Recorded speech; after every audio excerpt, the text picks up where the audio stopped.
2016 బాబా రామ్దేవ్ ఒక సంచలన ప్రకటన చేశారు. నెస్లే పక్షి ఎగిరిపోబోతోంది, కోల్గేట్ గేట్ మూసుకోబోతోంది అని. చాలామంది నవ్వారు. కాని ఆయన చెప్పిందే నిజమైంది. అసలు ఎంబీఏ చదవని ఒక యోగి ప్రపంచ దిగ్గజాలను ఎలా భయపెట్టగలిగారు? ఒక సన్యాసి మల్టీనేషనల్ కంపెనీల మార్కెట్ను ఎలా శాసించగలిగారు? ఇది కేవలం ఒక కథ కాదు, ఒక యోగి వ్యాపార యుద్ధంలోకి దిగిన చరిత్ర. కానీ ఆగండి, ఇవన్నీ ట్రేలర్ మాత్రమే. ఎందుకంటే అసలు గేమ్ ఇంకా మొదలు కాలేదు.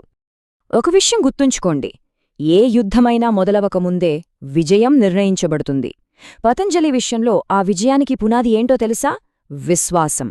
ఈ కథ వెనక్కి వెళ్తే 1995లో మొదలైంది. చూడండి, వాళ్లు మొదట అమ్మడం మీద దృష్టి పెట్టలేదు, సేవ మీద పెట్టారు. దివ్య ఫార్మసీతో ఫ్రీగా మందులు, టీవీలో ఫ్రీగా యోగా పాఠాలు, ఇలా సంవత్సరాల తరబడి కోట్లాది మందితో ఒక సంబంధాన్ని ఏర్పరచుకున్నారు. ఇది వ్యాపారం కాదు, నమ్మకాన్ని నిర్మించడం. ఒక అద్భుతమైన బ్రాండింగ్ వ్యూహం ఇది. ఇక్కడే చాలామందికి తెలియని ఒక సీక్రెట్ ఉంది. బ్రాండ్ ఈక్విటీ అంటే కోట్లు ఖర్చు పెట్టి యాడ్స్ ఇవ్వడం కాదు. పతంజలి ఈ విలువను డబ్బుతో కొనలేదు, ఒక యోగిపై ప్రజలకున్న నమ్మకంతో సంపాదించింది. ఇది బిజినెస్ పాఠం మాత్రమే కాదు, సైకాలజీ పాఠం కూడా. సో పునాది అయితే చాలా బలంగా పడింది. ఇప్పుడు దాన్మీద ఒక పెద్ద సామ్రాజ్యాన్ని నిర్మించబోతున్నారు. ఇక్కడే అసలు కథ మొదలైంది. ఇప్పుడు కథలో ఒక ఊహించని మలుపు వచ్చింది. వాళ్లు తమ బ్రాండ్ మీద ఉన్న నమ్మకాన్ని ఒక ఆయుధంగా మార్చుకున్నారు. ఎక్కడికి వెళ్లారో తెలుసా? తీవ్రమైన పోటీ ఉన్న ఎఫ్ఎంసీజీ రంగంలోకి. ఇది మామూలు నిర్ణయం కాదు, ఒక పెద్ద గ్యాంబల్. చూడండి, 2012లో పతంజలి ఎఫ్ఎంసీజీలోకి వచ్చినప్పుడు ఎవరూ పట్టించుకోలేదు. కాని కేవలం 4 ఏళ్లలో ఏం జరిగిందో తెలుసా? వాళ్ళ రెవెన్యూ ఏకంగా 8,000 కోట్లకు పెరిగింది. ఇది పోటీవారులందరికీ మైండ్ బ్లాక్ అయ్యే విషయం. అసలు ఇంత వేగంగా ఎలా పెరిగారు? దీని వెనకున్న వ్యూహమేంటి? ఇది చాలామందికి కనిపించని ఒక మాస్టర్ ప్లాన్. ఇప్పుడు పతంజలి చేసిన దాడిని ఒక మిలిటరీ ఆపరేషన్లాగా విశ్లేషిద్దాం. వాళ్లు మార్కెట్ను ఎలా చుట్టుముట్టారో చూద్దాం. సరే, ముందుగా యుద్ధక్షేత్రం ఎలా ఉందో చూద్దాం. ఇది 2014. టూత్పేస్ట్ మార్కెట్ మొత్తం కోల్గేట్, హెచ్యుఎల్ చేతిలో ఉంది. అప్పుడు పతంజలి వాటా ఎంతో తెలుసా? కేవలం 0.4%. అసలు లెక్కలోకే లేరు. కాని ఇప్పుడు చూడండి, 6 ఏళ్లు గడిచాయి.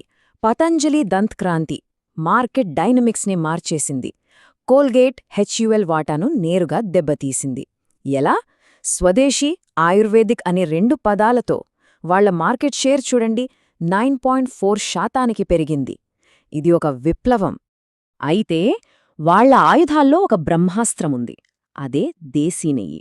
ఒక్క నెయ్యి అమ్మకాలే ఏకంగా 1,467 కోట్లు దాటాయి. గమనించండి, వాళ్ల మొత్తం సేల్స్లో సగానికి పైగా కేవలం ఈ 6 ప్రాడక్ట్స్ నుంచే వస్తున్నాయి. ఎంత ఫోకస్ స్ట్రాటజీయో చూడండి.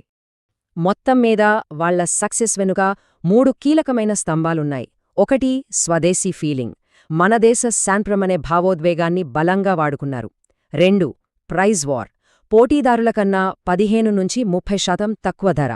3, డైరెక్ట్ డిస్ట్రిబ్యూషన్. మధ్యవర్తులను తీసేసి సొంత స్టోర్లతో నేరుగా కస్టమర్ దగ్గరికి వెళ్లారు.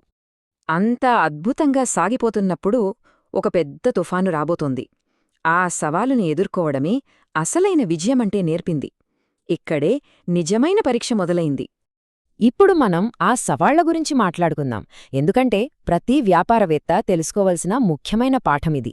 వేగంగా ఎదిగినప్పుడు కొన్ని సమస్యలు కూడా అంతే వేగంగా వస్తాయి. పతంజలి సామ్రాజ్యాన్ని కూల్చేయడానికే సమస్యలు ఒకదాని తరువాత ఒకటి వచ్చాయి. క్వాలిటీ సరిగా లేదని ఆరోపణలు, తప్పుదోవ పట్టించే యాడ్స్పై కోర్టు కేసులు, పెరిగిన డిమాండ్ను అందుకోలేని సప్లై చైన్, ఇవన్నీ కంపెనీని ఒక ఊపూపేశాయి. 2017లో పతంజలి తన పీక్లో ఉంది. రెవెన్యూ ఎంతంటే 10,526 కోట్లు.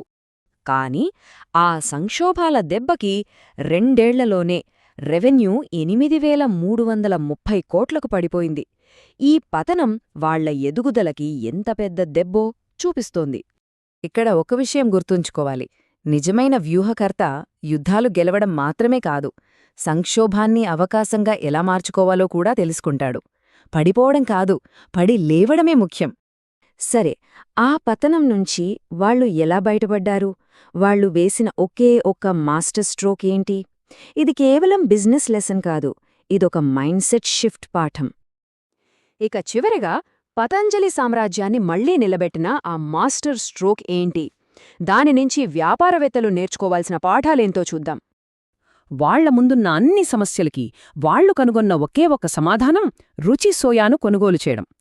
దివాలా తీసిన కంపెనీని 4350 కోట్లకు కొనడం ద్వారా ఒకే దెబ్బకు 3 సమస్యలను పరిష్కరించారు.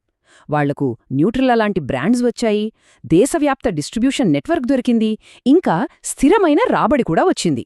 ఇది కొనుగోలు కాదు, ఇదొక చెస్ గేమ్లో వేసిన మాస్టర్ స్ట్రోక్. కాబట్టి ఈ మొత్తం కథ నుండి మనం నేర్చుకోవాల్సిన 3 ముఖ్యమైన పాఠాలు. 1. అమ్మడానికి ముందే నమ్మకాన్ని అమ్మండి. 2. ప్రజల సెంటిమెంట్ను ఒక మార్కెట్ శక్తిగా మార్చుకోండి. 3. ప్రతి సంక్షోభంలోనూ ఒక అవకాశం దాగి ఉంటుంది, దాన్ని అందిపుచ్చుకోండి. చూశారుగా, పతంజలి కథ కేవలం ఒక కంపెనీ సక్సెస్ స్టోరీ కాదు. ఈ కథ మీకే ఒక పాఠం మాత్రమే కాదు, మీ మైండ్ సెట్ను మార్చే ఒక మార్గదర్శక శకం. ఇలాంటి బిజినెస్ యానిమే కేస్ స్టడీస్ కోసం సబ్స్క్రైబ్ చేయండి. మీకు ఏ కంపెనీ స్టోరీ కావాలో కింద కామెంట్ చేసి చెప్పండి. जय हो जय हो भारत माता की जय।